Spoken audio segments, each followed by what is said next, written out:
Sunday night's episode of Game of Thrones, titled The Long Night, has the internet in an uproar, but not for the usual reasons. This time around, the buzz has less to do with the spectacle of the episode's epic battle of Winterfell than the fact that few could actually see any spectacle on the screens at all. Did HBO make a poor artistic call by filming the episode in extremely low light? Was the show overly compressed to fit down clogged-up internet pipelines during peak use hours? Or is there something going on with your TV or the room you are watching it in? It's a little bit of all three. Compression artifacts. Whether you watch HBO through your cable, satellite box, stream Game of Thrones through HBO's streaming apps HBO Go or HBO Now, or stream HBO through a Hulu, Sling TV, or Apple TV subscription, the video signal you get is highly compressed. Video compression has been employed by cable and satellite operators for decades now. There are simply too many channels to try to cram through a very limited space, and the hefty bandwidth needs of high-definition video compound that problem. The same issue exists for video streamed over the internet, with high-resolution 4K video increasingly taxing internet pathways. To get you the TV you want to watch, compression is applied to video so it uses less data and is easier to deliver reliably. In many ways, this process is similar to the compression of music and thus has a similar effect. Information is actually removed from a digital music file, ideally in a way that has the lowest possible impact. With music, you may hear raspiness in the treble, the higher frequency sounds made by brass instruments and cymbals, as a result of this missing information. With video compression, these artifacts show up as pixelation or as an effect known in TV circles as macro blocking. Macro blocking looks a lot like the word sounds. In scenes where there are large areas of one color, you may notice large squares, or blocks, of slightly different shades. Clouds, for example, may look less like puffy white and gray pillows and more like something out of a Lego movie. Then there is an effect called banding, which comes into play where there is a high contrast between a bright area in one part of the screen and a much darker one in another, with subtle shades in between.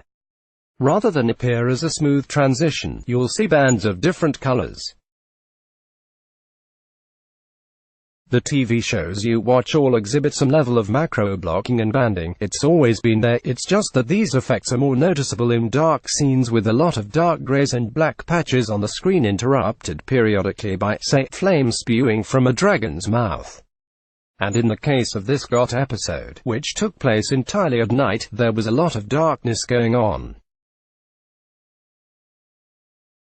Some may also have noticed that when the action in the episode was particularly fierce and fast, it began to get blurry. This also traces back to compression. Fast-moving scenes require huge amounts of data, and when that data is removed, you miss it. Objects may appear blurry or blocky, almost as if there was a signal dropout.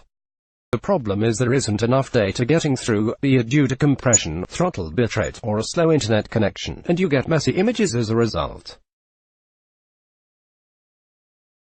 HBO's cinematic vision. HBO, understandably, approaches its most watched show with the type of artistic vision shared by the world's greatest movie directors. Cinematography and high-quality digital graphics are blended with the expertise of Hollywood's finest.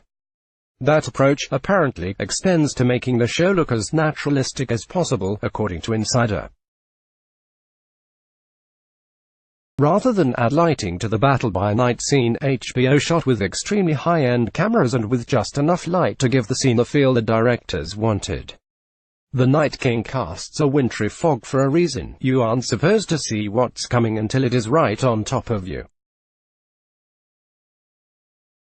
The problem is, not everyone's TV or viewing environment can support this style of art.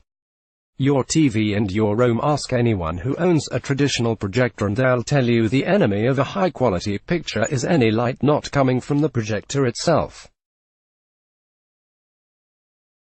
Projectors and projection screens rely on the absence of light to create contrast on screen, so where there is light leaking into the room, it brightens up the screen and competes with the light coming from the projector, which has limited power to transmit light and is doing so from a relatively long distance. Today's TVs can get so bright that, outside of sunlight beaming straight onto the screen, it's rare to see them wash out. Bottom line, you don't have to watch TV in a pitch-black room to enjoy a nice picture most of the time. If the image on the screen is extremely dark, glare from surrounding light might make the dark objects virtually indiscernible. Still, most TV programming is produced in such a way that we can all just sit down and watch without missing much. With movies, where dark scenes are used much more liberally, it's a different story. But those dark scenes usually pass by quickly. Such was not the case with this episode of Game of Thrones. The show exposed in a glaring way a struggle many TVs suffer. It's a little-known fact to almost everyone other than TV industry pros that TVs have a hard time reproducing low-luminance video content. When an object on a screen gets very dim, the TV must apply just the right amount of voltage to make it show up. Too much and the object is too bright and blows out everything around it. Too little and the object might not even be visible. And when the entire screen is dim, an LED, LCD TV is actively working not to turn black stuff gray by lighting it up too much. On a technical level, an LED, LCD TV is being asked to defy the laws of physics in a big way. Widely dark content is less of a problem for OLED TVs because the technology is naturally good at doing black levels, so it has an easier time lighting up just what it wants, but handling low levels of light is still a challenge from an electrical perspective. All of this is to say that, while there are some very advanced and expensive TVs out there designed to handle extremely dark TV and movie scenes well, most of us don't own them.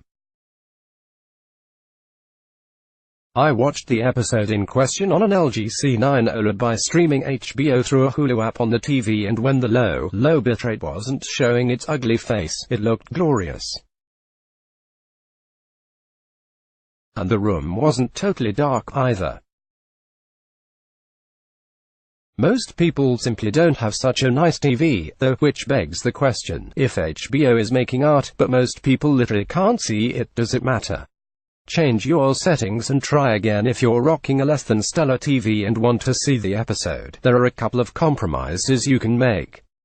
You can make some basic TV settings adjustments, like changing the contrast or brightness of your TV, to help make this dark episode more visible, but know that the picture will look gray and you may not see as much detail as you like. The best thing you can do is get your room as dark as possible.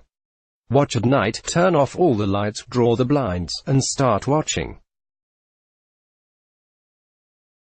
If it looks good enough, excellent. If not, select Movie, Cinema, or Calibrate it as a picture mode preset, then bump up the backlight setting on your LED, LCD just until things look good enough. Finally, try to find a high-quality stream. HBO Go and HBO Now tend to stream at lower bit rates than HBO delivered through Hulu, Amazon Prime, or Sling TV. Just for this one episode, it may be worth going the extra mile to watch through a better streaming service. Editor's recommendations. Let's block ads. Why?